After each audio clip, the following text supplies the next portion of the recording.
আন্তরিকভাবে দুঃখ প্রকাশ করছি যে আমার আজকে এখানে বিকাল ৩টার সময় উপস্থিত হওয়ার কথা ছিল, বাট অনাকাঙ্ক্ষিত রাস্তার অনেক ট্রাফিক জ্যামের কারণে আমরা নির্ধারিত সময় পৌঁছাতে পারিনি এবং আপনারা প্রিয় সাংবাদিক ভাইরা দীর্ঘক্ষণ ধরে অপেক্ষা করছেন। এই জন্য আমি আমার পক্ষ থেকে, আমার দলের পক্ষ থেকে আন্তরিকভাবে দুঃখ প্রকাশ করছি।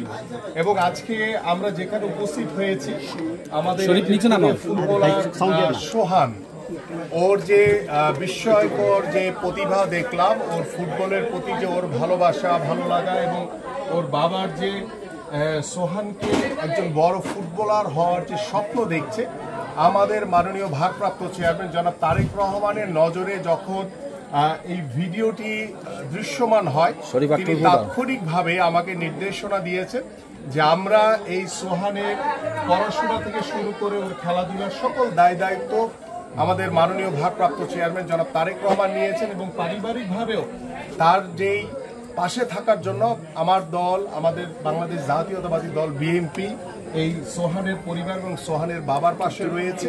এবং আমরা বিশ্বাস করি আমাদের মাননীয় ভারপ্রাপ্ত চেয়ারম্যান জনাব তারেক রহমান সব সময় আমাদের এই ধরনের ছোট ক্ষুদে যারা প্রতিভাবান মানুষ রয়েছে, যারা ভবিষ্যৎ বাংলাদেশের জন্য অনেক কিছু সুনাম বয়ে আনতে পারে, আমরা সেই চিন্তা থেকেই আমরা আজকে এখানে উপস্থিত হয়েছি এই সোহানের বাসায়।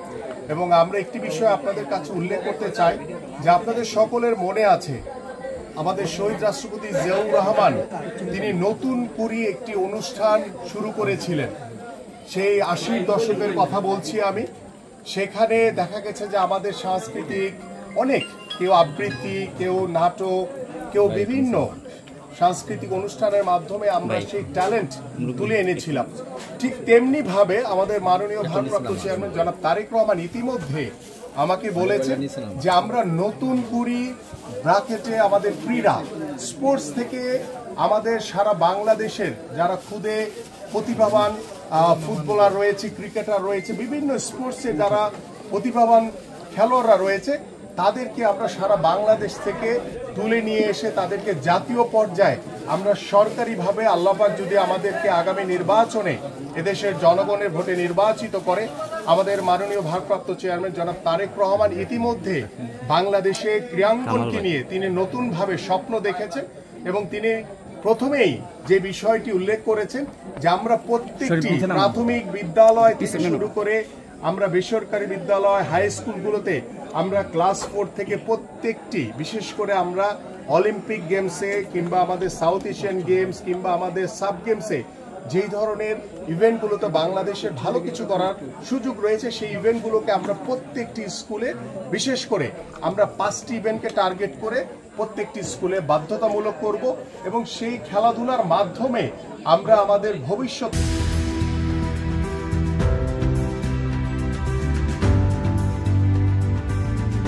প্রজন্মকে একটি সুস্থ জাতি উপহার দিতে চাই। পাশাপাশি আমাদের স্কুলের মাধ্যমে, স্কুলে খেলাধুলার মাধ্যমে আমাদের যে তৃণমূল থেকে যেই সকল খেলোয়াড়রা ভবিষ্যতে তারা বাংলাদেশ দলকে প্রতিনিধিত্ব করবে এবং এই সোহানের মতো যারা খুদে বিস্ময়কর ফুটবলার রয়েছে, প্রতিভাবান ফুটবলার রয়েছে, এদেরকে খুঁজে বের করে আমরা ইনশাআল্লাহ আগামীতে একটি ক্রীড়াঙ্গনের বাংলাদেশ এবং একটি নতুন বার্তা দিতে চাই যে আমরা প্রত্যেকটি উপজেলা, ইউনিয়ন লেভেল, জেলা লেভেল এবং প্রত্যেকটি বিভাগীয় পর্যায়ে আমরা বিকেএসপি নির্মাণের মাধ্যমে আমরা আমাদের এই ধরনের যারা প্রতিভাবান, সোহানের মতো প্রতিভাবান ফুটবলার রয়েছে, বিভিন্ন খেলার ইভেন্টে যারা রয়েছে, সকলকে আমরা একসাথে করে আমরা জাতীয়ভাবে তাদের সকল দায় দায়িত্ব নিয়ে বাংলাদেশকে একটি ক্রীড়াঙ্গনের বাংলাদেশ হিসেবে এবং আমরা প্রত্যেকটি সেক্টরে স্পোর্টসের দলীয়করণ মুক্ত, রাজনীতিকরণ মুক্ত একটি ক্রীড়াঙ্গন উপহার দিতে চাই আজকে।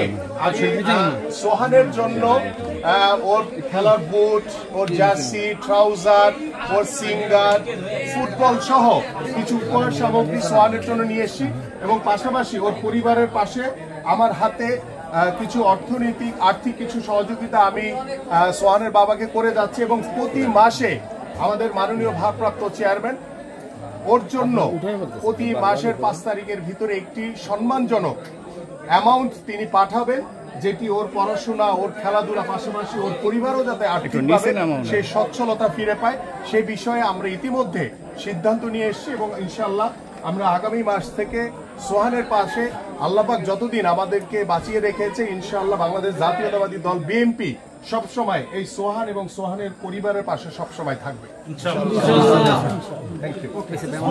ধন্যবাদ। কেমন লাগছে এই যে তুমি ফুটবল পেয়েছো? আমি অনেক দেখছি, আমার মনে হইল এই দেশে আমার জন্ম নেওয়া এক সার্থক বিষয়। আজ বাংলাদেশে জন্ম নিয়ে আমি মনে করি এক সার্থক। আমার বাড়ি আজ কিন্তু আমি কি বলবো, আমার কোনো ভাষা নেই। আশা করি আপনার আমার ছেলের খেয়াল রাখবেন। আমার খুব ইচ্ছা বিকেএসপিতে হতে পারে আমার ছেলে। এই ছেলে তো আসলে আমার মাতা, আমাদের দেশের মাতা। ভালো ভাববে আমার সোহান জন্য, এটা আমি আশা করি। তারপরেও আমি বলি এই ছেলে তো আমার না, এই ছেলে আপনাদের,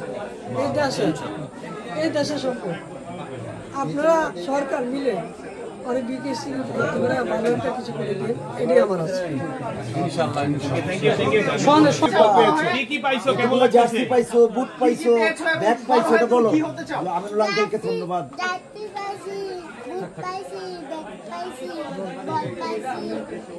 কেমন লাগছে? কেমন লাগছে তোমার?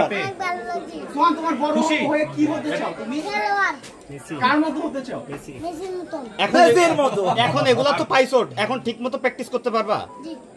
হ্যাঁ বলো যে আমি যেগুলো পাইছি এখন আমি ভালো মতো প্র্যাকটিস করতে পারবো। সোহান কতটুকু খুশি এগুলো পেয়ে? তোমার ফুটবল খেলা শিখায় কে? ফুটবল খেলা শিখায় কে? আব্বু কেমন ফুটবল খেলা শিখায়? বলো তারেক রহমান আঙ্কেল এবং আমিনুল আঙ্কেল অনেক ধন্যবাদ। হ্যাঁ বলতেছে, রাখো বলতেছে, আবার বলো, আবার বলো, আবার বলো। ধন্যবাদ।